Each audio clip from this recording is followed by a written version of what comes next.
Gold மாதிரியே invest பண்றதுக்கு ஒரு சூப்பர் ஆப்ஷன் சொல்லவா? பிராஸ் ஐடல்ஸ். என்னடா எப்பவுமே தஞ்சாவூர் பெயிண்டிங்ஸ் பத்தி தான் பேசுவாங்க, இப்ப என்ன புதுசா பிராஸ் ஐடல்ஸ் பத்தி பேசுறாங்கன்னு தானே நினைக்கிறீங்க?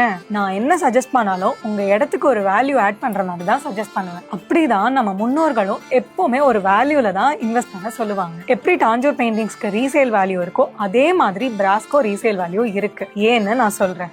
பிராஸ்ல எப்பவுமே 60% காப்பர் கண்டென்ட் இருக்கும். நம்ம வீட்டுல ஒரு பழைய ஏசி தூக்கி போடும்போது கூட அது ஒரு நல்ல விலைக்கு தான் போகும், ஏன்னா அதுல இருக்கிற அந்த காப்பர்னால தான். அதே மாதிரி தான் பிராஸ்லயும் காப்பர் கண்டென்ட் இருக்கு. இதை நீங்க ஏஸ்தட்டிக்காவும் பார்க்கலாம், இல்ல இன்வெஸ்ட்மெண்ட் பர்பஸாவும் பார்க்கலாம். தங்கத்துக்கு வேல்யூ அதிகமா இருக்குன்னு காரணத்துக்காக எல்லாமே கோல்டு பிஸ்கெட்ஸா வாங்க முடியுமா? நமக்கு பிடிச்ச மாதிரி நமக்கு அழகு சேர்க்கிற மாதிரி ஆர்னமெண்ட்ஸா தானே வாங்கி வைக்கிறோம். அதே மாதிரி தானே பிராஸும் வெறும் காப்பரா வாங்கி வைக்க முடியுமா? எப்படி நமக்கு அழகு சேர்க்கிற மாதிரி ஒரு ஆர்னமெண்ட்ஸ் வாங்குறோமோ அதே மாதிரி வீட்டுக்கு அழகு சேர்க்கறதுக்கு இன்வெஸ்ட்மெண்ட் பர்பஸாவும் சரி, இல்ல ஏஸ்தட்டிக் வேல்யூவாவும் சரி வீட்டுல வாங்கி வைங்க. இந்த மாதிரியான ஏஸ்தட்டிக் பிளஸ் இன்வெஸ்ட்மெண்ட் வேல்யூ இருக்கிற பிராஸ் ஐடல்ஸ் வேணும்னா பிராஸ்னு கமெண்ட் பண்ணுங்க. நானே உங்களுக்கு பர்சனலா டீடைல்ஸா DM பண்றேன்.